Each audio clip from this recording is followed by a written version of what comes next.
To open the Plasmid Editor plugin, unfold the Add menu, navigate to Notebook Widgets, and click Plasmid Editor. Then continue with providing the DNA sequence.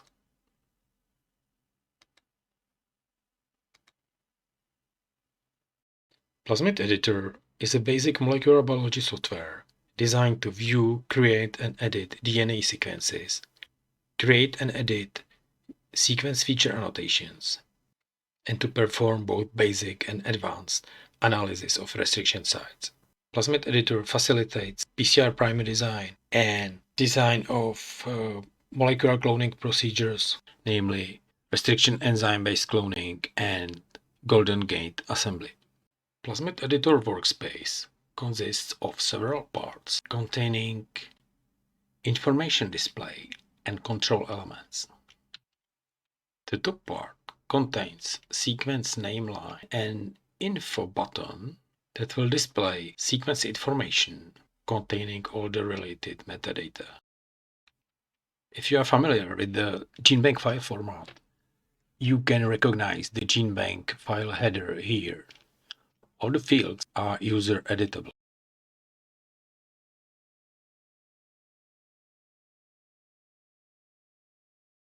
The top part of Plasmid Editor workspace also contains the main toolbar. The Actions menu offers all the annotation and sequence editing operations. From here you can create new annotations, translations, and trigger basic edit operations, namely copy, paste, delete, select entire sequence, do a reverse complement, crop to selection, and change the character case. You can also set a selected sequence range directly to NCBI nucleotide blast. The Wizards button offers more complex tools, namely analysis of restriction fragments, automated design of PCR primers, design of site-directed mutagenesis primers for vector modification, restriction cloning wizard, and Golden Gate assembly wizard. The Features button displays a list of all features defined in the sequence. From here, you can edit properties of the features, remove them, or change their visibility.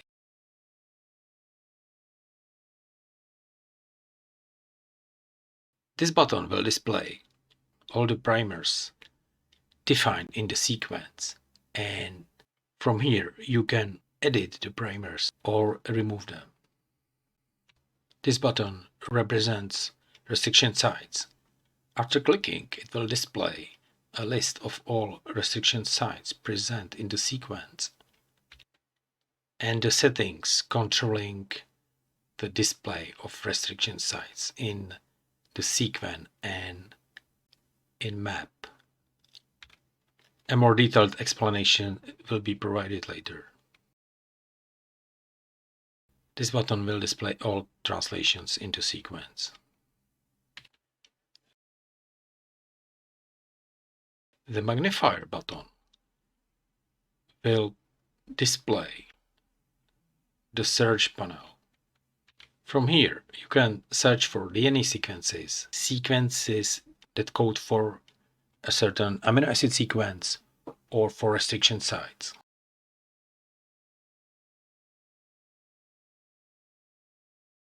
Search results will show interactive sequence ranges. You can click on these ranges to select the corresponding sequences.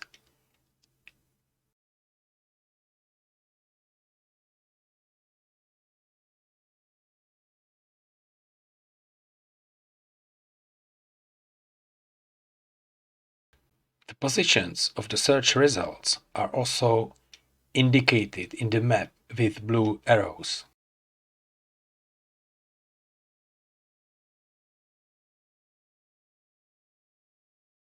The footer bar in the bottom part of the workspace displays a total length of the sequence, length of the current selection, its GC content, and melting temperature. The calculation of melting temperatures is only available for sequences up to 150 nucleotides. You can click the GC % value to display a plot of GC content along the sequence, calculated in a defined sliding window. You can change the length of the window as required.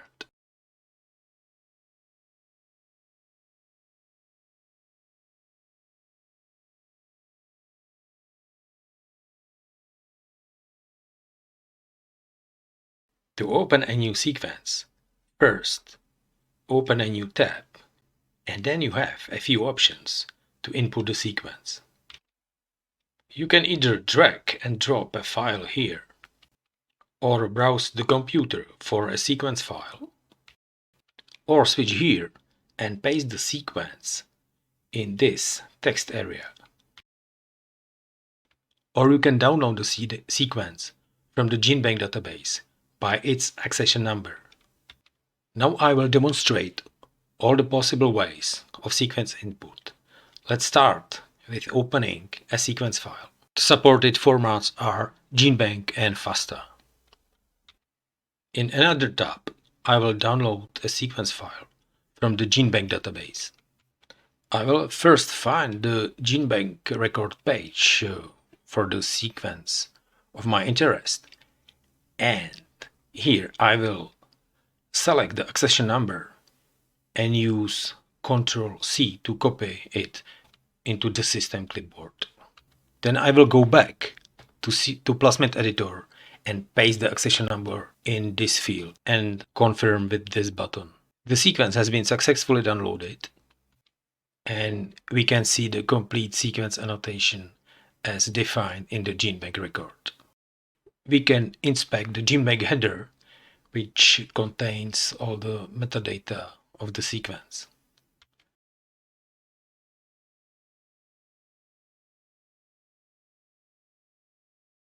The third way is providing the sequence as text. I will use the same GenBank record as before, but this time I will navigate to the bottom of the page and copy the sequence by dragging the mouse over it and using Ctrl+C to copy to system clipboard. Then I will paste the sequence here. The sequence will be cleared of any numbers and spaces. Then I will confirm by OK button. The sequence has been loaded, but this time there is no annotation, just restriction sites.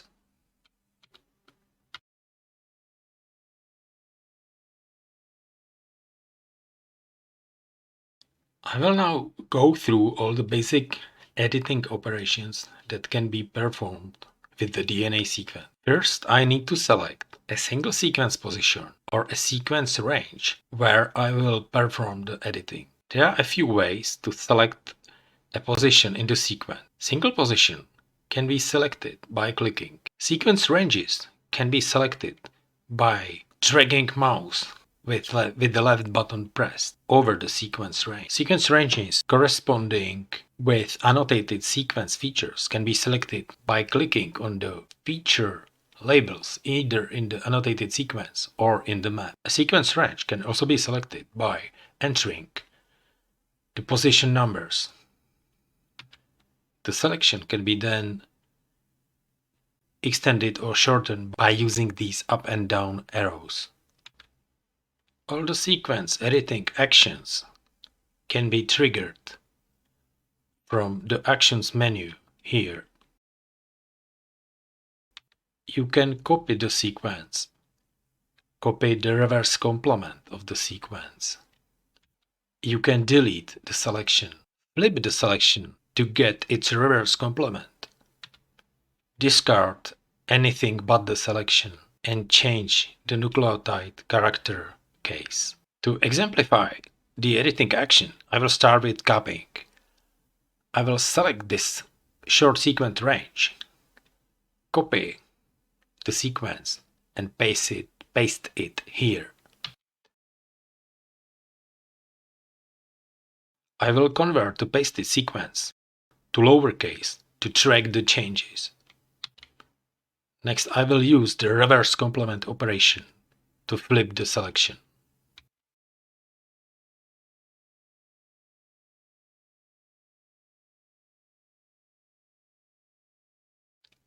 And then I will apply the delete operation to remove it.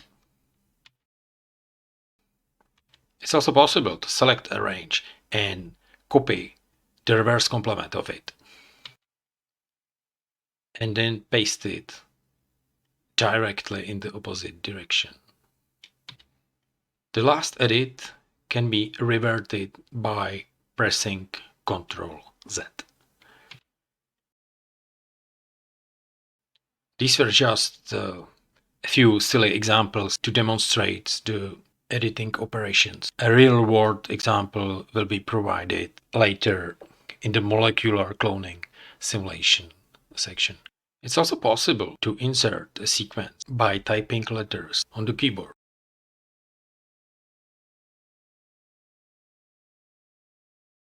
After confirmation, the sequence gets inserted. By default, the whole sequence is in uppercase. You can, however, use lowercase to distinguish certain regions if needed. It's also possible to select the entire sequence and switch to lowercase or uppercase.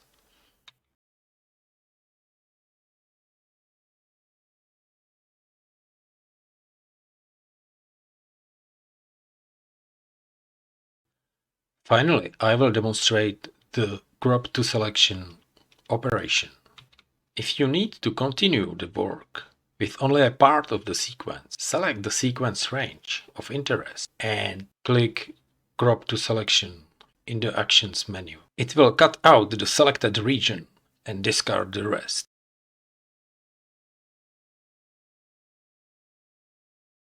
To save the sequence into a file, use this button. It will save the sequence in GeneBank format, which will preserve all the annotation. All sequences that have not been saved will be lost if the Plasmid editor entry is deleted. To store the sequence permanently in the exemplar system, use this blue diskette button to register the sequence.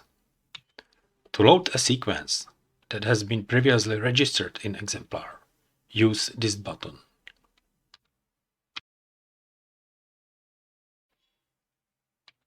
With Plasmid editor, you can create and edit sequence annotations.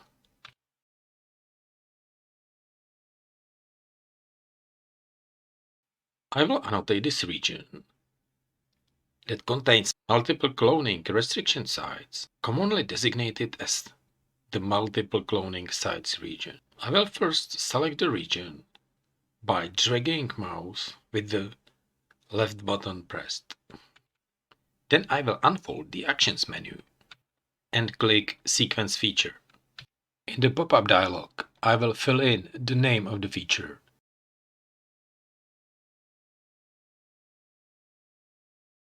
And choose the feature type. After that, I will change the color and confirm with the OK button. Finally, I will add the feature to the sequence. Now the multiple cloning sites region is annotated. If I need to edit existing feature, I will click this button, which will list all existing features. Here I can change all the parameters.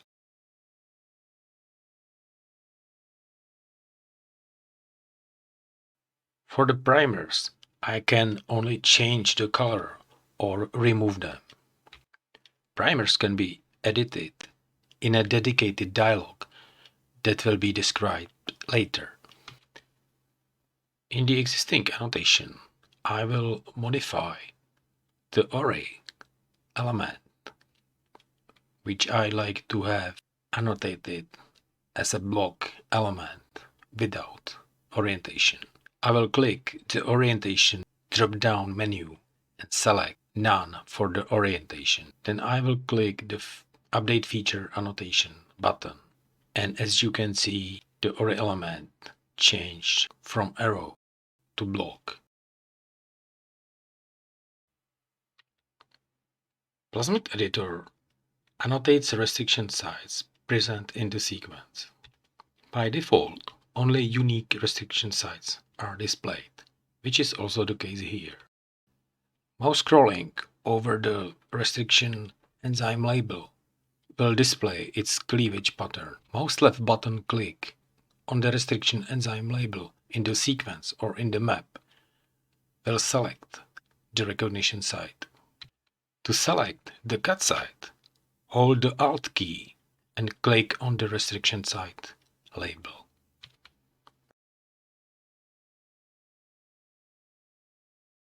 All the settings related to restriction sites can be displayed with this button.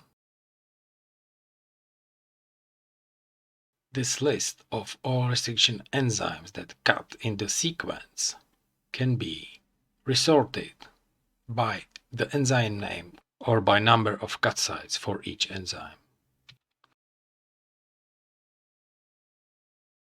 If you need to display also non-unique sites, change the limit here and update the restriction sites displayed with this button. Now we can see also sites that cut the sequence twice. Such sites are displayed in gray, while the unique sites are displayed in black color. Sites blocked by methylation are marked with asterisk, for example this CLA1 site. By default, Plasmid Editor uses a pre-selected list of most commonly used restriction enzymes. You can set your own list by clicking on this button and changing the status of these checkboxes. It's also possible to provide the list as a text file containing a list of restriction enzymes with one name per line. Now that we have non-unique sites in the sequence, note that mouse scrolling over a restriction site label will highlight all sites of the enzyme with magenta arrows.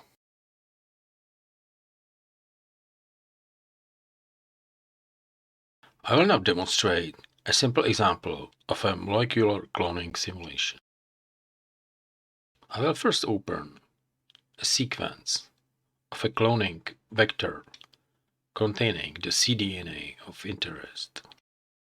In a second tab, I will open the sequence of the destination vector.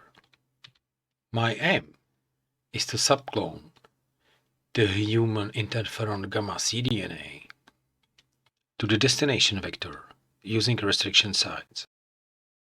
I can see that the cDNA is flanked by BAMH1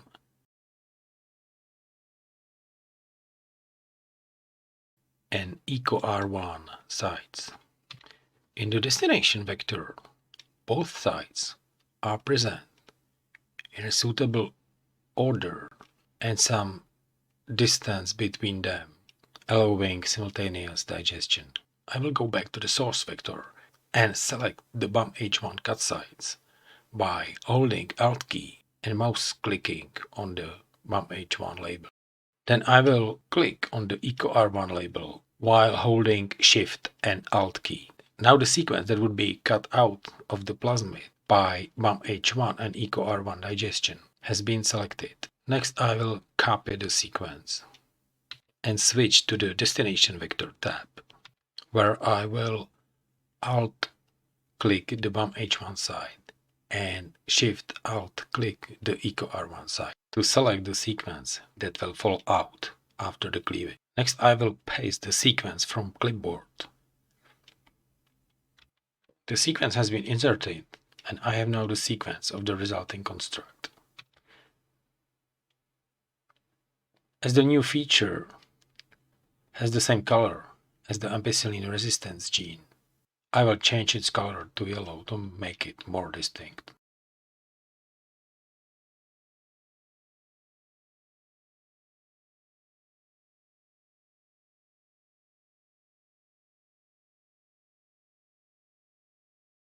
Next, I will update the name of the sequence.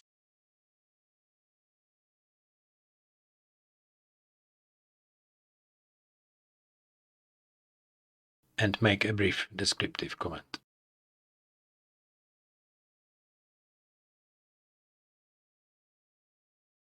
Now I can save the sequence with this button. Next, I will use Restriction Analysis Wizard to find the best way to distinguish positive clones coming from the cloning. I will navigate to Wizards button and click Restriction Analysis. The top left part lists all sequences currently open in Plasmid Editor. I will check the sequences that I want to compare.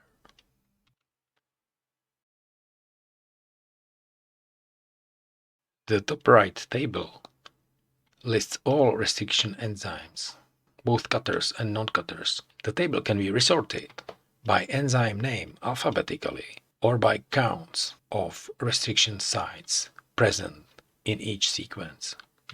Scrolling mouse over restriction enzyme names will display detailed information about each enzyme. The middle part offers a Garros gel electrophoresis simulation. Choose one or more enzymes in the selection list. You can even choose more than 3 enzymes while holding the control key when clicking. In the bottom part, you will find a tool to suggest the best enzymes to distinguish the sequences with restriction analysis. I will leave the parameters at their default values and click Run Analysis.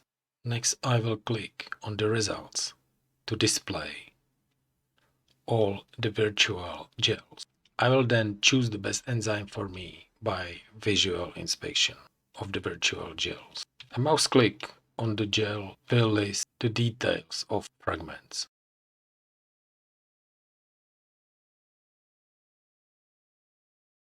To perform a protein translation of a sequence range of interest, select the sequence by clicking an annotated feature or by dragging mouse over the range of interest. Then navigate the Actions menu and choose the desired direction. A pop-up window will appear showing the protein translation and its physical parameters. You can also send the sequence to NCBI Protein Blast. Plasmid Editor can display multiple translations in different reading frames all at once. To demonstrate this capability, I will shift the selection by 1 and perform the translation in different reading frame. And repeat the action for the 3rd frame. The different reading frames are indicated by numbers at the beginning of each sequence line. These numbers indicate the reading frame relative to the position 1 of the entire sequence. If you need to perform a translation in a reverse direction, for example, here for the ampicillin resistance gene, just navigate the Actions menu and choose Translation in the reverse direction.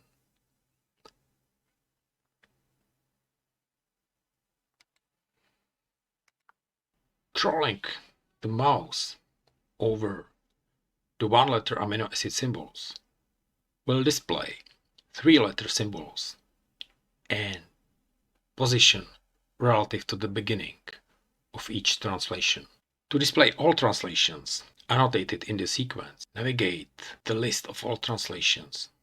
From here, you can remove individual translations, hide all translations, or clear the sequence of all translations.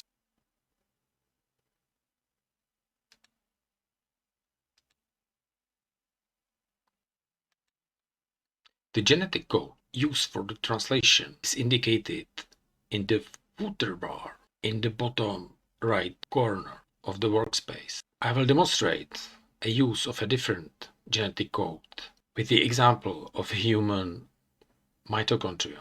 I will open the sequence of the genomic DNA of human mitochondria.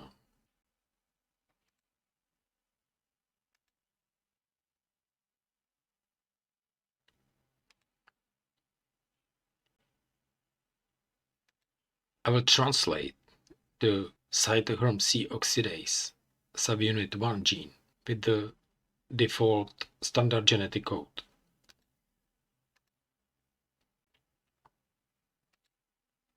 As mitochondria uses its own genetic code for protein translation, using the standard genetic code will produce a nonsense translation containing stop codons.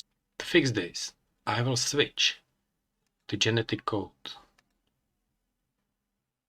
to vertebrate mitochondria. It will be applied immediately. And as you can see, now there are no stop codons in the sequence, and it's all translated correctly.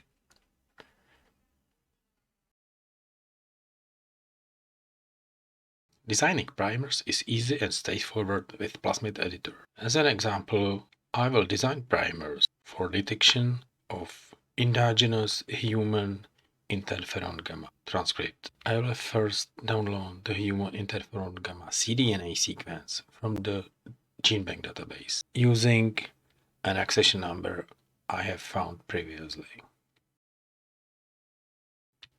The sequence has been successfully downloaded. My aim is to design primers, of which at least one will go across an exon-exon boundary to distinguish the endogenous transcript. I will start at the beginning of exon 3.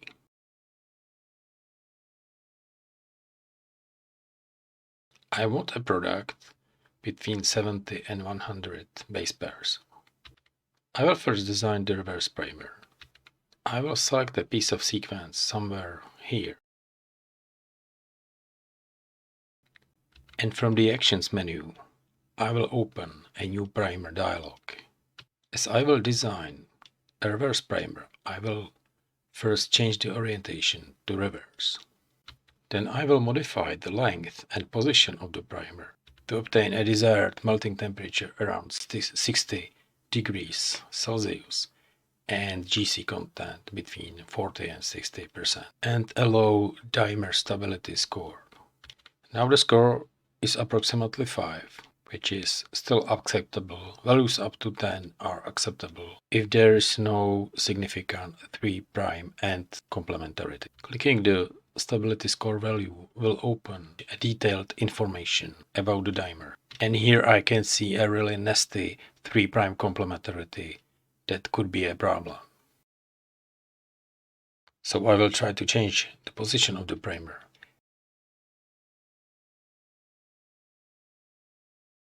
And now the score is 0, so there will be no homodimers.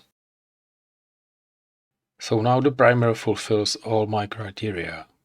I will fill in the name and click the Create button to annotate the primer in the sequence.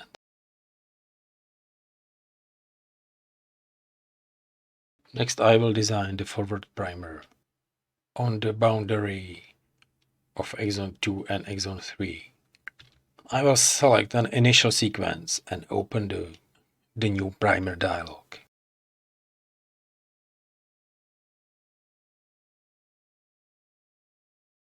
As I will use the primers as a pair, I need to know if they can form heterodimers, if they can form stable heterodimers. To find this out, I will copy the sequence of the reverse primer and paste it here. As I have copied the upper strand, I will flip the primer by clicking the reverse complement button. Next, I will modify the position and length of the forward primer to match my criteria.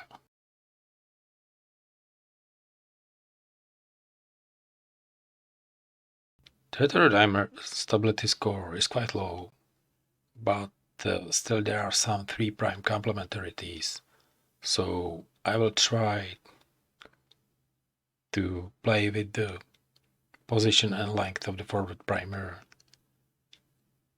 to check if I can find a sequence with even lower propensity to form heterodimers with the reverse primer. So I will change a bit the position and the length and then check the heterodimers again. These complementarities are really negligible, so we have found a good pair of primers. Also the melting temperature and GC content are within the desired range. As the last step, I will check if this primer pair will give a specific product or if it can amplify any off target. For this check, I will send the primers to NCBI primer block with this button.